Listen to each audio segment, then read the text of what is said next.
I've been on the road, I've been doing shows. Now we eating steak, remember sleeping on the floor. Well, hey, welcome to the first episode of Grove City Today. I'm Bryan Mulvany. I'm Alex Rogers. We are going to try to bring you some content focused on events, causes, and stories in and around Grove City, Ohio. I'm super excited about our first guest that we've got on today. Some of you know him as Hampson. Some of you know him as Mr. Hampson. Some of you know him as inappropriate names that we can't say on the podcast. But few people have had, John, we were talking before we started recording, few people have had the vantage point that you've had, right? You've been here a long time. You've worked here a long time. How long were you in the schools? I was in the schools for 36 years. I redo my math. Some John math. I'll show you later. 6 years as a teacher and 30 years as a counselor. Okay. Why? And then after that I did, subbing. For how many years? You retired and then, yeah, 36, my butt. Now, you lived here too before that? Yeah, I've lived here all my life, 70 years. Okay. 70. Did we have to tell him that? That's twice as old as we are? Yeah. Yeah. So why the transition from teacher to counselor? Well, I love teaching. I still love teaching. In fact, I teach 2 Sunday school classes, of which, now remember, Brian, I said I was 70. I'm the youngest in them both. Yes. My oldest member at Story Point is 101. And my oldest member at Grove City High School Grove City United Methodist is turning 94 this week. Wow. So, yeah, it's good to be young. Anyway. I can pretty well guarantee I'm not going to live through that. I love teaching, but moving into counseling, one of my principals, Dr. Tucker, who probably no one remembers except those. Principal of Grove City? Yes. Okay. He was principal of Grove City. He said, John, I think you'd make a good counselor.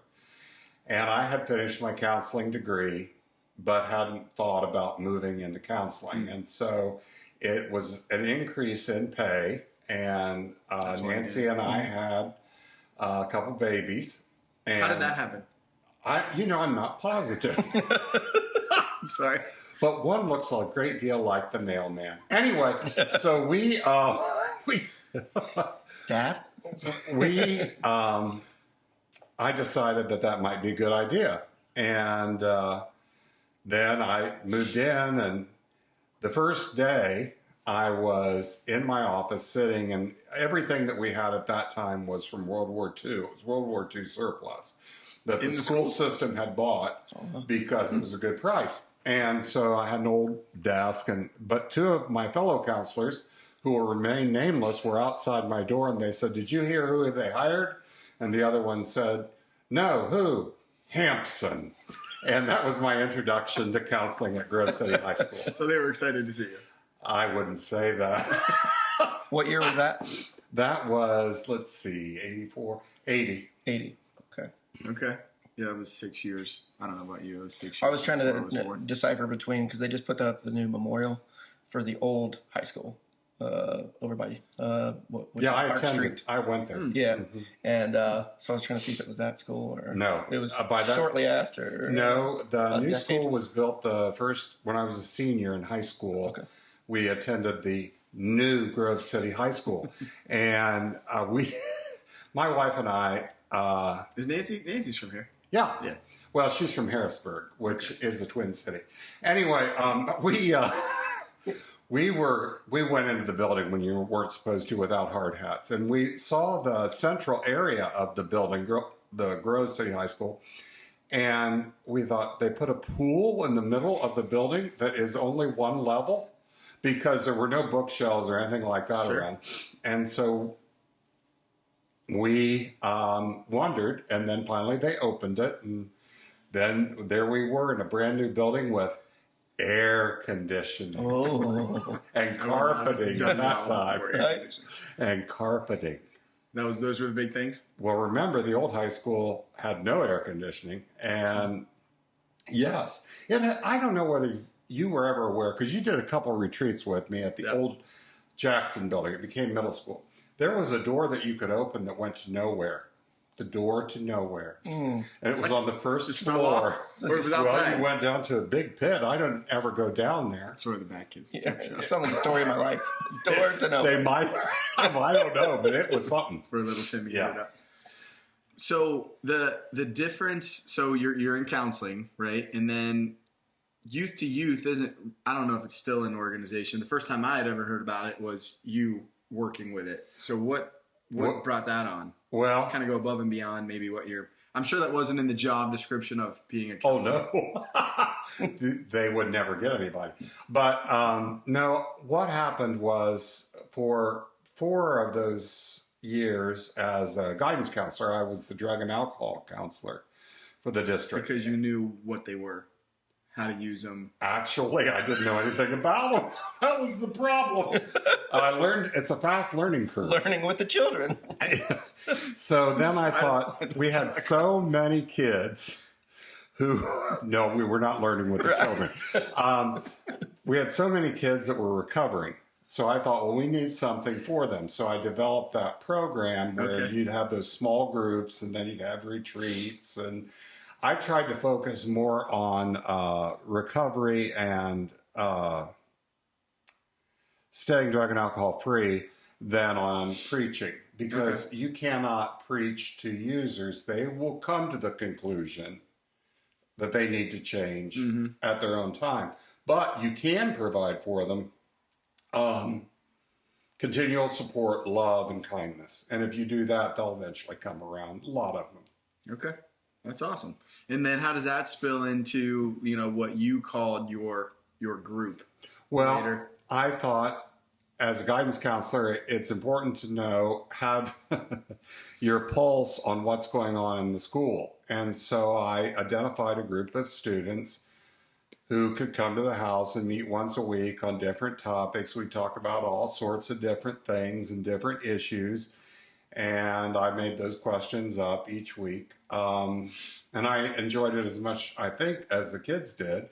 The membership wasn't really closed. If someone said, can I be a part? Yeah. Sure. Yeah. So, and then it expanded. And I eventually had 3 of those until Nancy said, you're not having 3 of those anymore. And that pretty much took care of that. Okay. Nancy's my wife, in case somebody doesn't know. Nancy's just this arbitrary person. Yeah. She lived here as long as John. Yeah. Before they were Karens, they were Nancy's. Yeah. Nancy said no, so. She sure is. And when she hears this, and you compared her to a Karen, Yeah, she won't find me. He doesn't go to my mom's house. I do have a unique question, though. I was Yeah. just thinking about this. When I remember when I first met you at Grove City, you had pointed me out, and I think it was a blunt statement of, "Oh, you're Kent's son," right? And it just got me thinking about a generational piece. I don't know how many generations you got to see come through, sort of piece, but the only reason I say it, there's actually shout out to Larry Sutton, great dude.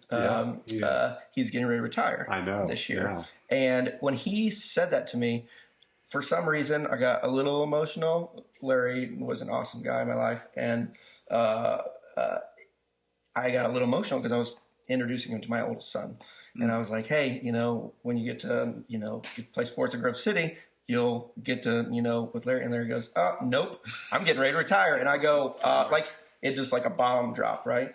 Yeah. So generationally, We're not. that is a big word. How did that feel, seeing the next generation of people come in? Well, let's talk first about Kent. I had Kent in Sunday school and youth group at the United Methodist. He was wonderful. Not too long ago. No. Well, it was a while. Right. I also had your mom. And we did youth groups then, Nancy and I, at the church, and we would take mission trips to South Carolina and North Carolina, all over the place. And then we would have lock-ins, and we would call them agape retreats, because you have to have something religious. What's agape? Agape means love, unconditional love. I knew that. I thought it was bad. Yeah, I knew you did. Anyway, so then let's go about generational. So I'm teaching, and I'm meeting sons and daughters and children of the generation I had first time. And then I'm substituting, and I'm substituting at down here on Kingston Avenue at that new building. And Holt Crossing, what is that called down there? Jackson Intermediate. Anyway. Oh, Hayes? Hayes. No, not Hayes, the other one. There are 2 intermediates down there. Hayes Intermediate. The Intermediate. Maybe I'm making up one. I think so. Yeah. Anyway, so I'm in there, and You're talking about the one on the hill? No, it's right down the street. Okay. So I have this little girl, very cute little girl, come up to me, and I am substituting mathematics. Bryan, you've known me a long time, and you know that I have trouble adding 5 and 6. But this little girl comes up to me for help, and she's standing right here. And she goes, Mr. Hampson? And I said, yes. Now, I'm sitting, and she's eye level. Right. She goes, have you always lived in Grove City? And I said, yes, I have. I've always been here. She goes, I think you had my grandpa. He is. And she named the young man, well, older man now. And I said, yes, I did. He was quite interesting because this kid was sort of a pistol. But I liked him. He was ornery. But she said, well, he's grumpy now. And I thought, well, he wasn't grumpy then. Right. Because he was going to your drug class. No, he was not. Did drugs together. I had him in. I actually taught him. Class. Yeah, so That's awesome. I taught your mom and dad too. Yes. And I taught your mom and dad. Yeah. And probably Jesus's mom and dad. Anyway, go ahead. Who's taking Larry's spot? I don't. Is it Neil? Oh, he's coming Do you back. know? You're going to be John's going to be the trainer? Coming back as trainer. Wow. Didn't get to try that one first time around. I hope it's Neil. He sat in front of me at church the other day. I don't know. Neil is like his apprentice. The shorter could guy. be. Yeah, be. Neil's awesome. Hope so. Yeah. So, now you're semi-retired, right? But I know you're still... I'm pretty retired. Well, yeah. When was the last time you subbed? Oh, I haven't subbed in 5 years. Oh, okay. So you're Yeah. retired now. Good. Talk about the stuff at the Purple Door Church that you're doing. Okay, so at the Purple Door Church, my wife and I started, well, that's a long story, which you don't want to hear. But let me just tell you real fast. So this minister that we had convinced me I needed to teach a Bible study for adults. I never teach adults, okay? Adults, I do now, but then I thought, oh, they're so difficult. So I taught this Bible study, and the purpose of the Bible study was to find something to do in the community that would help others. So Nancy and I, because we're geniuses, just decided that we would get a one-and-done project, and we'd be done with the whole thing. Mm-hmm. So we thought we could decorate a car for trunk or treat. You know what that is. And yes. Different churches have that. Kids go around and get candy. That would be done, and we'd have done something for the community. Well, this guy who wrote the Bible study had all this list of things we could do. One of them was we could do drug and alcohol rehabilitation therapy. Well, you have to be certified to do that. No, you can't not in just... the 80s. Different You drugs. just can't walk in and say, I'm here to help the drugged. And then the second one was do a prison ministry. Okay, let me tell you a real fast story. I play Santa all over the place for free. I will not charge. I will not take money for Santa Claus. So anyway, the prison, Orient State, asked me to come out and be Santa Claus. Recently? Oh, I did it every year for about 3 years until this last incident. And what happened? I'm so confused why they would want Santa Claus. Oh, they have. Oh, it's really a good thing. No, I get They it. have a family thing for the trustees, the trustee prisoners who I have done a gotcha. good job, and they Okay. could bring in their families. All right. So, Key piece of the story. yeah. So I'm so confused. I go out. Somebody goes, what's your last meal? Santa Claus. So I go out dressed in my regalia, got all this stuff on. And I go into the thing, and as they should, they ask you to take off any metal objects and to check you out and everything. Well, Santa was practically nude before he got through, and this lady who was in charge was in charge. Santa Claus. Yeah. Yeah. So at any rate, then they said, we need your ID, Santa. And The name didn't match. I have, that, and Google me. yeah, and I had forgotten it. Sort of like today, Bryan. It was at home, and Nancy's there with me, and she says, well, I've got car registration in the car. The car's in his name. If I go out and get it, will that work? I guess. So otherwise, the kids that were down there with their parents weren't going to get a Santa Claus. So my point here is, you can't do a prison ministry just because hey, we're here to give you a prison ministry. You have got to go through certain things. Got it. So anyway, we list all these different things that they could do. And first was trunk or treat. But the group decided on free store, which is a free clothing store that we do in Grove City. And all of the rest of that Bible study are no longer working at the free store. But Nancy and I are. Project, right? Nancy and I are. We have a great group of volunteers. I mean, great people. But all of us are, with the exception of maybe one, are retired and tired. And anyway, we serve about 400 people a month. When you say serve, like people come in to get clothing? Yes. Okay. We're only open for an hour and a half every week, but in that period of time, we serve 400 people a month. Wow. Like if people wanted to bring something in, or people wanted thank to you for asking that. I always forget that part of it. Yes. First of all, the city of Grove City is unbelievably generous. Yeah. They have given us enough stuff to continue to operate and serve almost all sizes, all ages. And to do that, we're open for donations Monday through Thursday from 9 until 6, and that's at the Purple Door Church. And then Sundays, 8 until noon. So people can just pull under there's a portico in the back of the church, pull under that, come in the doors, just drop it off. There's no proselytizing. We are not going to try to convert you to Methodism or hit you with a bunch of pamphlets. Have you heard? No, we're not going to do that. Got it. And now, is that any different group than does the food pantry? Yes, the food pantry is Grove City Food Pantry, and it's totally separate, and it operates a little bit differently. We have at the free store, we have no delineations about zip code or service area. We'll serve anyone that comes. The food out of the church or out of that side building? No, the free store is located in the church. We're in the old Sunday school wing. Okay. The food pantry is located in the little building beside the church, and you have to have you have to live within a certain demographic area. Got it. To take advantage of them.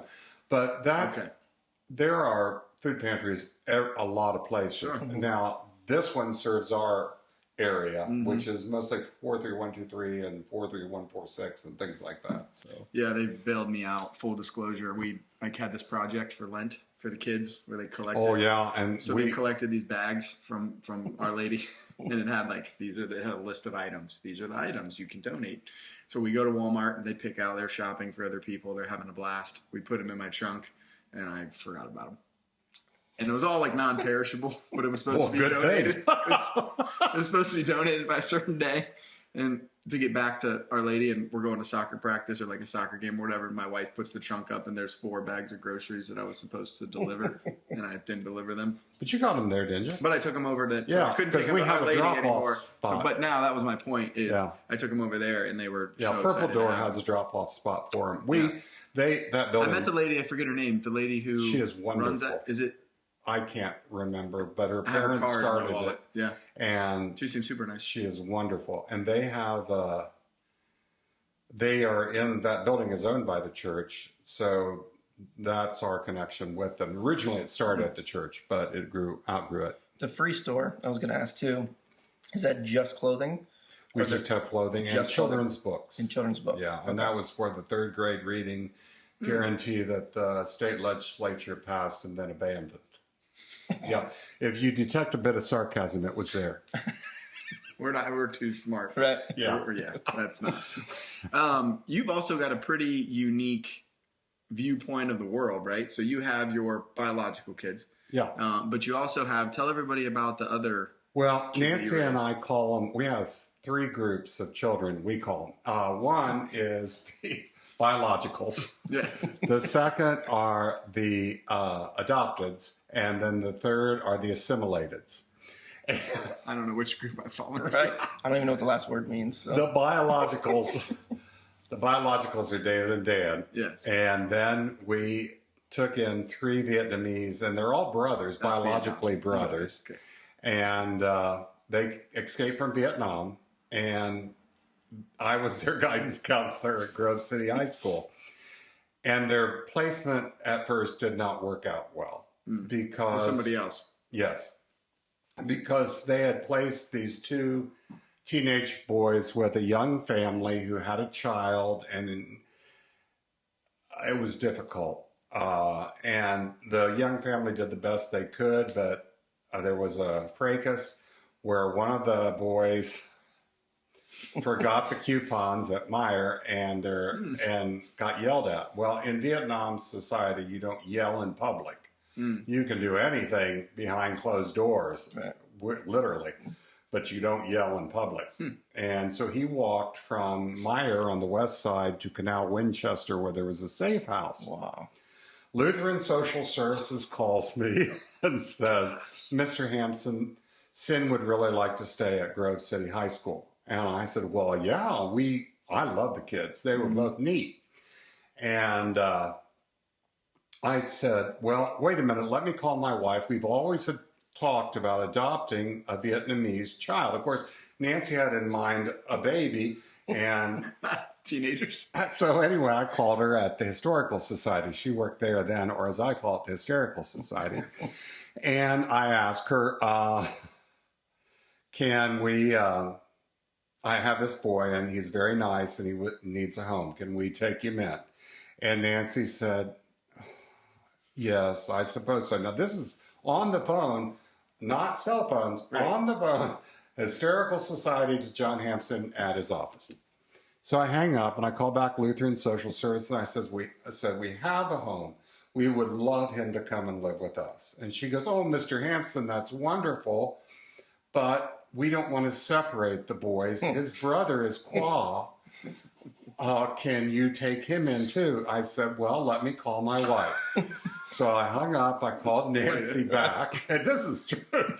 And I said, Nancy, there are really 2 boys, and they're both really nice. Can we take them in? He doesn't know the second boy. He's just vouching. And, no, I knew Qua. Qua was my student too. Right. And she said, bottom line, John, how many are we talking? And I said, just 2. So then you go through a lot of different things because they're not just going to hand over children to somebody. And we passed those and got through with that. And the boys came to live with us, and they still see us. And you've seen our house at Christmas and Thanksgiving. Yeah. Everyone. Where do they live now? Sin lives in Worthington, and Qua lives in Worthington. Both Okay, of so them they do. stayed close. Yeah. That's awesome. Han, though, escaped. That's the third one. And Nancy and I are preparing Thanksgiving dinner in the kitchen of the middle house. No, the old house. And Han... Or in Farmbrook.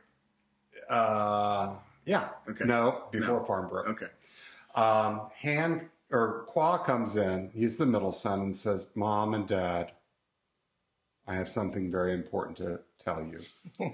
And Nancy and I, because we're Americans and we're counselors and we have worked with a lot of kids, immediately think, Thought someone was pregnant. Yep. exactly. Oh, he got someone pregnant.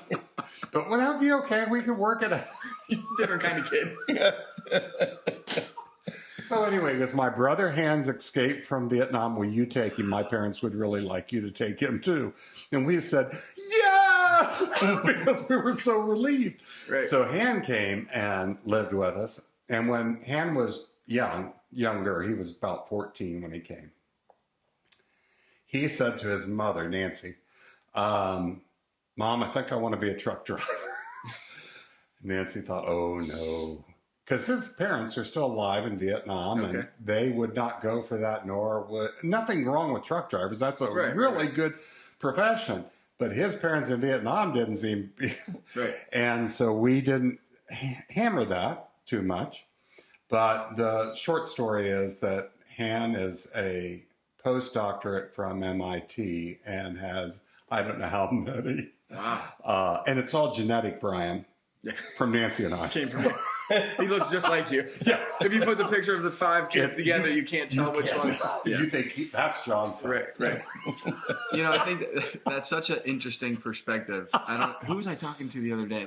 So you talked about at the beginning, you said they were surplus, right, from World War II. And now you're talking about they escaped from Vietnam. Right? Mm-hmm. There's a whole generation that has no concept of any of that. Yeah, I'm sorry. Has no, I mean, in a bad way, right? And maybe, hopefully we don't here in the next 6 months. Not. But I certainly hope not. We don't have any concept of a worldwide war. We don't have any concept, for the most part, people in this country of I had to escape to try to go somewhere else. That's a pretty unique perspective. Yeah, and it's been wonderful. We have learned more. I can't begin to tell you how much they've added to our lives and how much better our lives are because of those boys. It's just amazing. How they've changed us. So, did I ever tell you the story about Katrin, our German exchange student? So they asked. So I didn't go to Germany, but they had too many Germans coming over, and they're like, "Hey, does anybody want to host a German?" And I was playing soccer, and I'm like, "Yeah, that'd be awesome. I'll host some German guy, and he'll play soccer. Yeah, it'd be sweet, right?" And then a week before the Germans came, she's passing out all the. This is what your German looks like, and this is what your German looks like. And she hands me this, blue-eyed, blonde-haired, 17-year-old German girl. And I was like, that's not mine.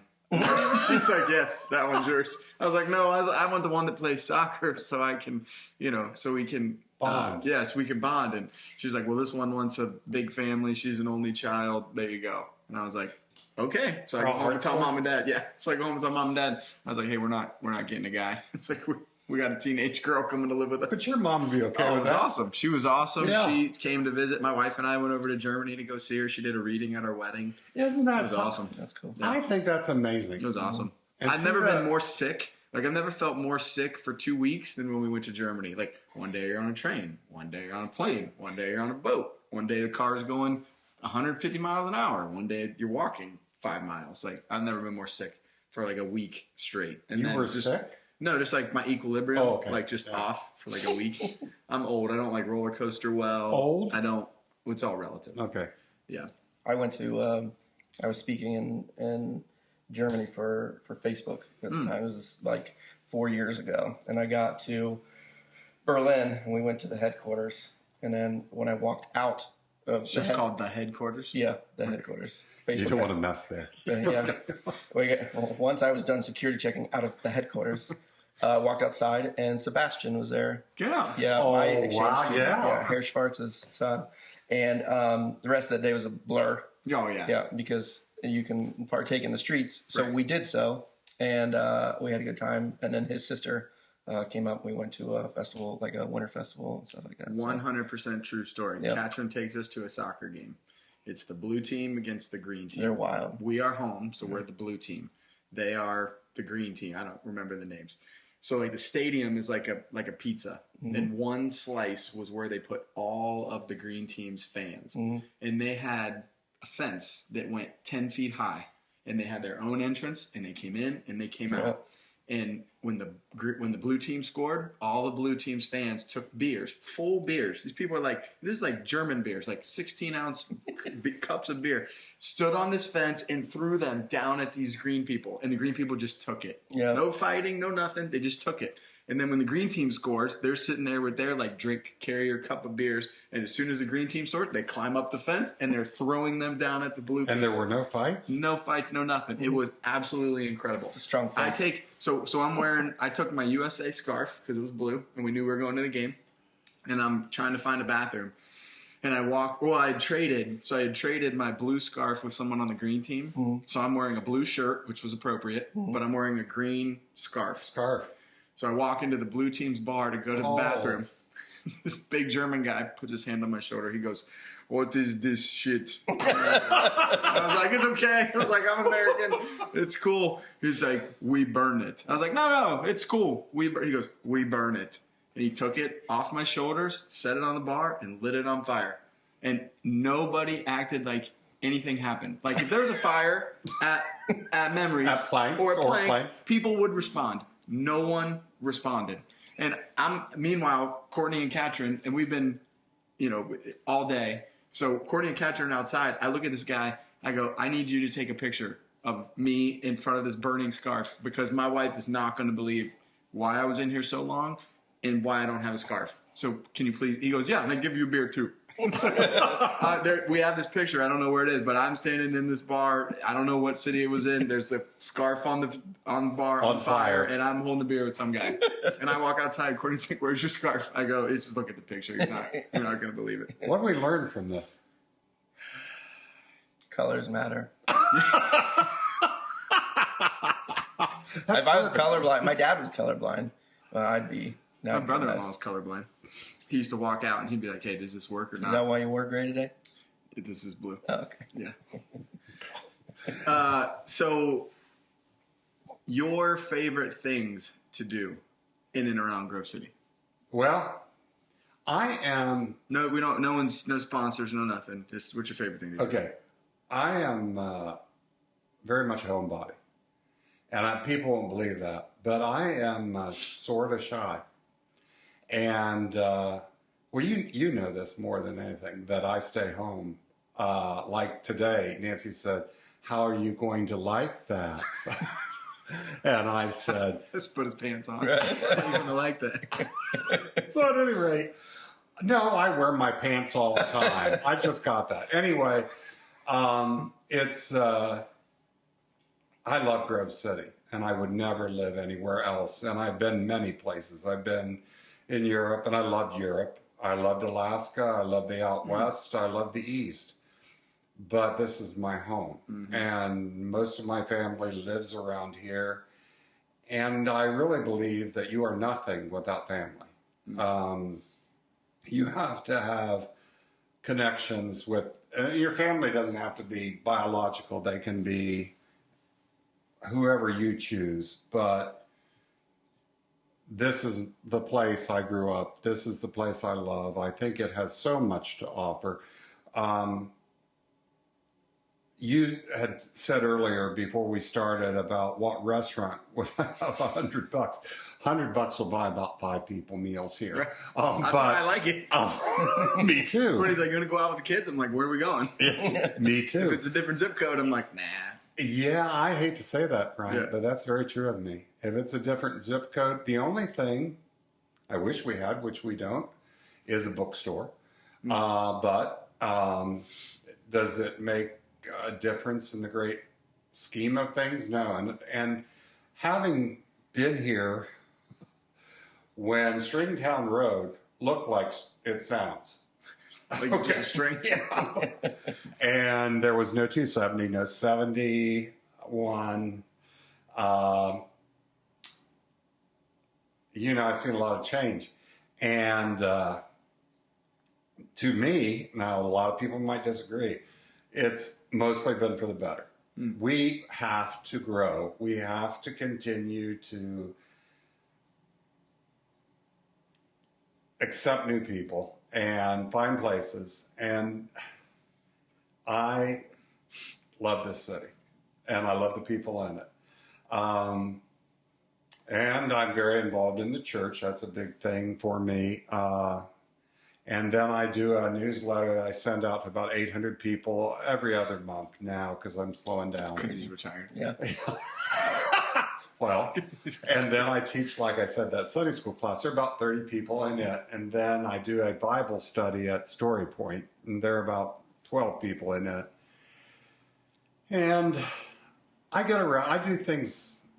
I mean this in the nicest way possible. Does the person that's 101 contribute? Like, can I live to 101 and hope to contribute to conversations? Yes, she does. She is in a motorized wheelchair. None of us are living to 101.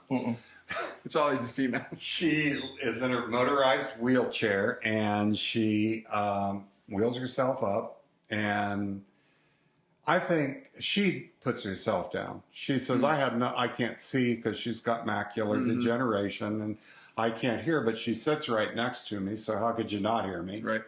And as someone sitting right next to you, I understand. And so I think she to me, she contributes. That's she awesome. contributes her presence, and she's got a unique perspective. Oh, my gosh. Yeah, so... Can't imagine. Yeah. She's from the area? No, she was from Grandview and was very involved up there, and then came to Story Point. For about 7 minutes when we moved to Columbus, Courtney thought she wanted to live in Grandview. I was like, let's get in the car at 5:30. Right. Go try to find a parking spot. Oh. That stopped. It was one afternoon. Yeah. She was like, all right, I don't want to live in Grandview. Yeah, it's unique up there. Yeah, cool area to go. I just, at that point in our life, we wouldn't want to live there. So we did some John math earlier. I hope it was right. Well, so both of us went hard. to Grove City, so we had to use our calculator. So we get Me too. Are these fair numbers? All right. So ballpark 40-ish year career in the school, educated in some Yeah. way. Average of 400 students interacted with a year, No, because more or less. more or less, I suppose. Is that? I mean, you tell me. I calculated it one time. I have had 16,000 students. Is that what you guys Look think? at my John math. 16,000. Look at my Yes. John math. Mhm. Let's go. Yeah. I got really excited right there. All right, me too. So anyway, first of all, thanks for being our first guest. Oh, I'd love this. You know, whether This has been so much fun. whether 4 people watch it or your wife, my wife, Alex, and Alex's wife. Your mom will. 5. That's a fact. So whether 5 people watch it or whether 50 people watch it, 16,000 people to affect in a love that. positive way. Is, And is pretty I awesome. got to tell you, I have kids come up to me, and they're not kids now. They're in their 50s, and Sure. some of them are 60s. And they'll say, I'm sorry I was so bad, Mr. Hampson. I'll say, that's not how I remember you. Right? Because, they were ornery. And Sure. you guys both remember when I would say, shut that door. That meant that we were going to have a come to Jesus moment. But had a couple of those. my experience was they were wonderful. And you learn from everything. You learn from everything you have. Right. So That's awesome. Well, we appreciate your time. I thank you Thank very you so much. I The appreciate city this. is better for people like you. The world You're is better very for kind. people like you. We don't talk about all the things. But how funny is that? 16,000. 16,000. Yeah. I was like ballpark, and I was like, all right, 400 times 40. So Yeah. that's a lot of lives affected, John. Well, thank you. And it's been a pleasure. Yeah, thanks for Thank being you. our first guest, Yep, and we we'll see appreciate it. everybody next time. Thank you. Yeah, I'm coming back home.